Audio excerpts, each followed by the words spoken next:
यहाँ पर देखिए आज की इस वीडियो में जो है कक्षा 12 हिंदी डॉक्टर हजारी प्रसाद द्विवेदी का जीवन परिचय काफी आसान तरीके से आपको बताने वाले हैं। और ध्यान देना, रटना नहीं हमें बनाना है, जो कि आपको हमने थंबनेल पर ही लिखा था। बनाना नहीं, मतलब रटना नहीं बल्कि बनाना सीखो। बनाना सीखो, रटना नहीं है। देखिए काफी आसान भाषा में लिखी हुई है और आपको हम बता रहे हैं कि एक बार आप पढ़ेंगे ना समझ में आ जाएगा। बहुत सारे बच्चों को जब बुक में आप पढ़ते हो ना तो बहुत सारे वर्ड कठिन कठिन रहते हैं, तो इसमें जो है हमने सारे कठिन वर्ड को ही साइड कर दिया।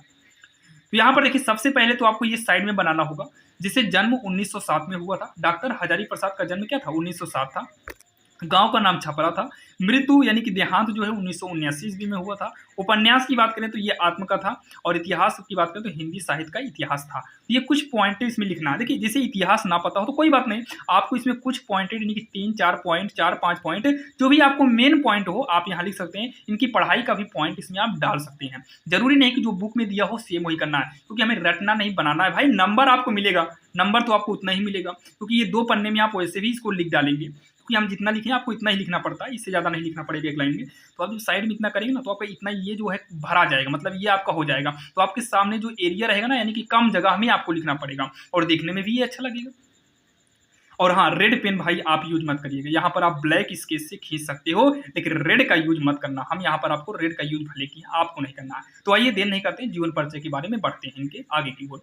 तो इनका जीवन परिचय क्या, आचार्य हजारी प्रसाद का जन्म, आचार्य हजारी प्रसाद द्विवेदी का जन्म बलिया जिले के आरत दुबे का छपरा नामक गांव में 1907 ईस्वी में हुआ था। आचार्य हजारी प्रसाद द्विवेदी का जन्म बलिया जिले के आरत दुबे का छपरा नामक गांव में 1907 ईस्वी में हुआ था। ये प्रारंभ में संस्कृत का अध्ययन किए। ये प्रारंभ में यानी कि सबसे पहले कौन सा अध्ययन किए थे, संस्कृत का अध्ययन किए थे। भाषा इजी है कि नहीं, तो आपको एकदम इजी भाषा मिलेगी। सन 1930 ईस्वी में काशी विश्वविद्यालय से ज्योतिषाचार्य की परीक्षा उत्तीर्ण की।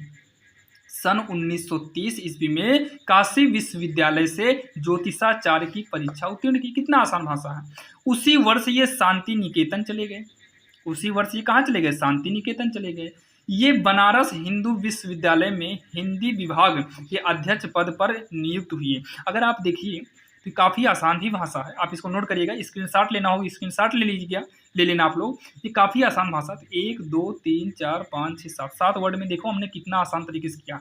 वर्ड को बड़ा लिखना, बाकी ये कैसे लिखना है इसके लिए भी हम वीडियो बना देंगे। ये कैसे आप लिखें कि बड़ा वर्ड हो जाए या कम से कम वर्ड में भरा भरा लगे। अच्छा कोई कह सकता है कि ये भाई कोई दूर दूर लिखा, एकदम भरा भरा दिखाई दे रहा, मतलब वर्ड बिल्कुल अच्छे से लिखे हुई हैं। आपको ऐसे ही एग्जाम में लिखना है, आपको कन्फर्म बता रहे हैं, कंप्लीट आपको पूरे नंबर मिल जाएंगे।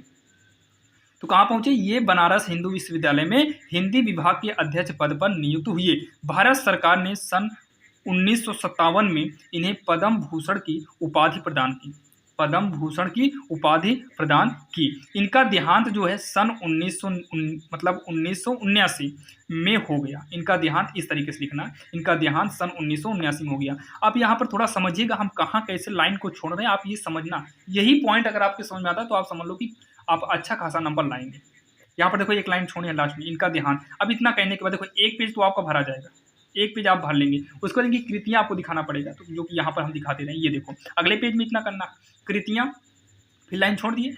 आचार्य हजारी प्रसाद द्विवेदी की प्रमुख कृतियाँ निम्न है।